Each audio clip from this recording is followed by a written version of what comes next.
आप अपने saving account से कितना कैश विड्रॉ कर सकते हैं कि आपको कोई टैक्स ना देना पड़े। तो दोस्तों, अगर आपने पिछले 3 साल के अंदर एक बार भी इनकम टैक्स रिटर्न फाइल की है तो आपके लिए ये लिमिट 1 करोड़ रुपए तक की है। यानी एक फाइनेंशियल ईयर के अंदर आपको 1 करोड़ रुपए तक के कैश विड्रॉल के ऊपर कोई भी टैक्स नहीं देना है। लेकिन जैसे ही आप 1 करोड़ के कैश विड्रॉल की लिमिट को एक्सीड करते हैं तो 1 करोड़ के ऊपर जितना भी कैश आप निकालेंगे उसके ऊपर आपको फ्लैट 2% का टैक्स पे करना पड़ेगा। दोस्तों, अब बात आती है कि अगर पिछले 3 साल के अंदर आपने एक बार भी इनकम टैक्स रिटर्न फाइल नहीं की है तो आपके लिए ये लिमिट 20 लाख रुपए तक की है। यानी एक फाइनेंशियल ईयर के अंदर आपको 20 लाख रुपए तक के कैश विड्रॉल के ऊपर कोई भी टैक्स पे नहीं करना है। लेकिन जैसे ही आप 20 लाख रुपए से ज़्यादा निकालेंगे अप टू 1 करोड़ रुपया, आपको उसके ऊपर 2% का टैक्स भरना पड़ेगा।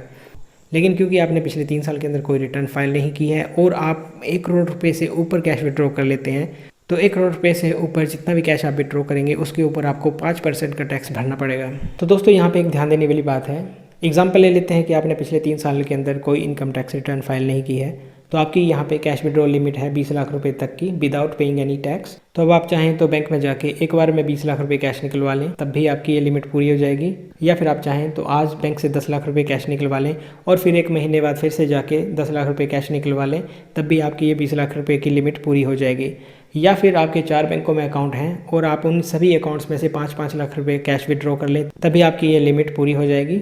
कहने का मतलब ये है कि किसी भी तरीके से आप चाहे बैंक में जाके कैश निकलवाएं, विड्रॉल फॉर्म के थ्रू निकलवाएं या चेक के थ्रू निकलवाएं या फिर एटीएम कार्ड के थ्रू एटीएम मशीन से कैश निकलवाएं, किसी भी तरीके से आपके अकाउंट से कैश विड्रॉ होता है तो वो आपकी कैश विड्रॉल लिमिट के अंदर आ जाएगा।